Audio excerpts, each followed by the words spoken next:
పుట్టుకతో వచ్చిన లోపానికి ఎవ్వరు ఏమీ చేయలేరు. కానీ మగవారిగా పుట్టి ఆడ లక్షణాలు ఎక్కువైతే సమాజం సంగతి దేవుడెరుగు. కుటుంబంలోని వాళ్లే బ్రతకలేరు. ఇక మలేషియా లాంటి దేశంలో అయితే ఇక చెప్పనక్కర్లేదు. ఎందుకంటే స్వలింగ సంపర్కులకు ఇది నరకం.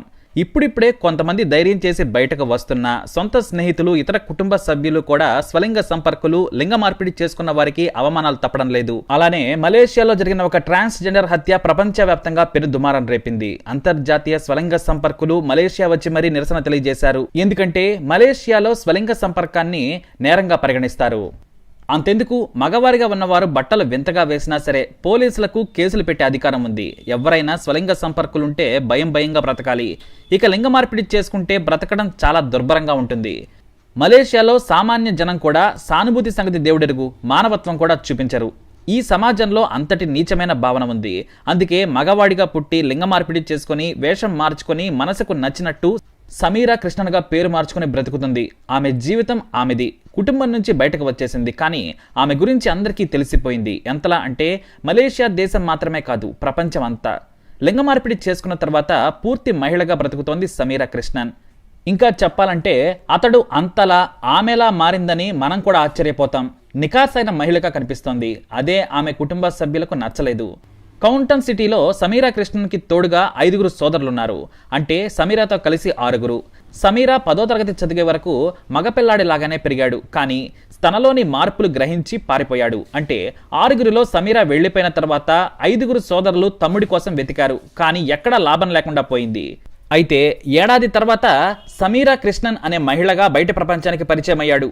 ఆ విషయం సమీరా ఫ్యామిలీకి తెలిసింది. దీంతో తమ పరువు తీసిందని సమీరాను అడ్డు తొలగించుకోవాలనుకున్నారు. చాలాసార్లు ప్రయత్నించారు కూడా, కానీ ఎక్కడా వీలు చిక్కలేదు. అయినా సరే భయపడకుండా బ్రతుకుతోంది సమీరా.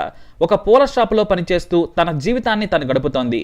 అయితే ఒకసారి సమీరా తన ఫోటోలను ఫేస్బుక్లో పెట్టడంతో వారి బంధువులు, స్నేహితులకు తెలవడంతో అవమానంగా ఫీల్ అయ్యారు.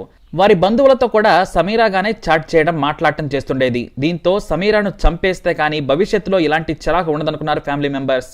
2015 ఫిబ్రవరిలో ఒకసారి ఉదయాన్నే డ్యూటీకి వెళ్తుండగా ఒక కారులో వచ్చిన దుండగులు ఆమెను కిడ్నాప్ చేశారు. అయితే ఒక వ్యక్తి వెంటనే పోలీసులకు ఫిర్యాదు చేయడంతో పోలీసులు వెంటాడి చేశారు. దీంతో ఎలాంటి హాని చేయకుండా ఒక చోట సమీరాను వదిలేసి వెళ్లిపోయారు.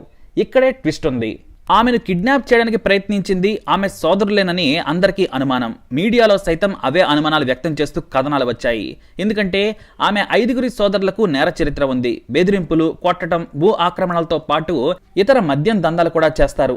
కానీ దుండగులు ముసుగు ధరించి ఉన్నారు, నేను గుర్తుపట్టలేదని సమీరా పోలీసులకు ఫిర్యాదు చేసింది. అయినా కిడ్నాప్ కేసును విచారణ జరిపారు పోలీసులు. కానీ అది ఆ రోజుతోనే ముగిసిపోయింది. ఆధారాలు దొరకకపోవడంతో పోలీసులు కూడా వదిలేశారు. ఇక సమీరా ఆ రోజు తన సోదరుల మీద పోలీసులకు ఎందుకు చెప్పలేదు? వారు బెదిరించారా, లేదంటే ప్రేమతోనే వదిలేసిందా అనే అనుమానాలు వ్యక్తమవుతున్నాయి. అయితే ఆమె సోదరులకు సమీరా వ్యభిచారం చేస్తుందనే అనుమానం కూడా ఉన్నట్లు కొన్ని కథనాలు వినిపించాయట. ఆ కారణంగానే ఆడవేషంలో ఉన్న సమీరాను చంపితే తప్ప తమ కుటుంబ గౌరవం నిలబడదని భావించారు. అయితే 2015 తర్వాత ఆమె హాయిగా బ్రతుకుతోంది. ఏ రోజు ఆమె ఎవ్వరిని ఏమీ అనలేదు. ఫిబ్రవరి 23 రాత్రి 12 దాటింది. అంటే ఫిబ్రవరి 24న ఆమె పుట్టినరోజు. హిజ్రాలు అలాగే లింగ మార్పిడి చేసుకున్న స్నేహితులతో బర్త్డే వేడుకలను జరుపుకుంటోంది. ఉదయాన్నే 3:30 గంటలకు ఆమె రోడ్డు మీదకు వచ్చింది. ఏమైనా బేకరీ తెరిచి ఉంటుందేమో కొనుక్కుందామన్నట్టుగా వచ్చింది. అప్పటికే ఆమె 28లోకి వస్తుంది. ఇక పైగా ఒంటరిగా తిరుగుతోంది సమీరా. సరిగ్గా బేకరీ వైపు వెళ్లేందుకు మలుపు తిరుగుతుండగా 2 కార్లలో వచ్చిన 3 దుండగులు దగ్గర నుంచి సమీరాపై కాల్పులు జరిపారు. అంటే ఆ రోజు పుట్టినరోజన్న సంగతి ఎవరికి తెలుస్తోంది? పైగా బయటకు ఖచ్చితంగా వస్తుందని ఎవరు ఊహించారో తెలియదు. కానీ వేగంగా వచ్చి తలపై కాల్చి వెళ్లిపోయారు. ఆ తర్వాత 3 కత్తులతో శరీరాన్ని ముక్కలుగా చేసి పారిపోయారు. 2 ఒక కారులో, ఒక వ్యక్తి మరో కారులో పారిపోయారు. రోడ్డు మీద వెళ్తున్న కొంతమంది పోలీసులకు ఫిర్యాదు చేయడంతో మెరుపు వేగంతో అలర్ట్ అయ్యి చెక్ పోస్టులను ఏర్పాటు చేసిన నిందితులు మాత్రం దొరకలేదు. ఇక సమీరా హత్య ఒక సీసీ కెమెరాలో రికార్డ్ అయ్యింది. కానీ క్లారిటీ లేదు. 3 దుండగులు మాస్కులు వేసుకుని ఉన్నారు. కార్లను దూరంగా పార్క్ చేశారు. వాటి నెంబర్లు కూడా సరిగ్గా కనిపించడం లేదు. దీంతో విచారణలో భాగంగా దుండగుల ఎత్తు, బాడీ లాంగ్వేజ్ ను అనుసరించి ఆమె సోదరులను అరెస్టు చేశారు పోలీసులు. కానీ తమకు ఎలాంటి సంబంధం లేదన్నారు నిందితులు. అయితే 5 వస్తే అనుమానం వస్తుందని 3 సోదరులే వచ్చి చంపి ఉంటారని పోలీసుల అనుమానం. పైగా ఇంతకుముందు కిడ్నాప్ కేసులో కూడా ఆమెను అరెస్ట్ చేసింది ఎవరో ఆమె మాత్రమే చూసింది. సాక్షి కూడా సమీరానే, కానీ ఆమె చెప్పలేదు. ఇక పోలీసులు ఎంత విచారించినా తమకు ఎలాంటి పాత్ర లేదని చెప్పారు సోదరులు. కోర్టుకు వెళ్లి బెయిల్ తెచ్చుకున్నారు. ఎందుకంటే వారికి వ్యతిరేకంగా ఏ ఒక్క ఆధారం కూడా సంపాదించలేకపోయారు పోలీసులు. మరోవైపు ఈ ట్రాన్స్జెండర్ హత్యని అమెరికాలోని స్వలింగ సంపర్కుల హక్కుల సంఘం తీవ్రంగా ఖండించింది. నిందితులను అరెస్టు చేయాలని, సమీరాకు న్యాయం చేయాలని పలు దేశాల సంస్థలు మలేషియా ప్రభుత్వాన్ని డిమాండ్ చేశాయి. ఇక పుట్టినరోజు నాడే ఆమె అంత్యక్రియలు చేయడంతో సన్నిహితులు, స్నేహితులు తట్టుకోలేకపోయారు. అయితే సమీరా హత్య తర్వాత స్వలింగ సంపర్కులు లింగ మార్పిడి చేసుకున్న వారిపై దాడులు ఆపాలని అంతర్జాతీయంగా ఒత్తిడి తెస్తున్నారు. మొత్తానికి సమీరా హత్య ఆ దేశంలోనే కొత్త చర్చకు దారితీసింది. కానీ ఇప్పటికీ సమీరా కృష్ణన్ను ఎవరు చెప్పారు, ఎందుకు చంపారనేది మాత్రం బయటపడలేదు.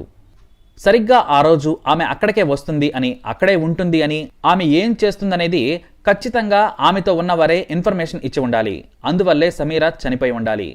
మరి ఎవరు ఎందుకు చంపారనే మీ అనుమానాన్ని తప్పకుండా కమెంట్ ద్వారా తెలియజేయండి. ఇలాంటి ఇన్ఫర్మేషన్స్ కోసం ఈ వీడియోని లైక్ చేయండి, షేర్ చేయండి, మా ఛానల్ని సబ్స్క్రైబ్ చేసుకోండి.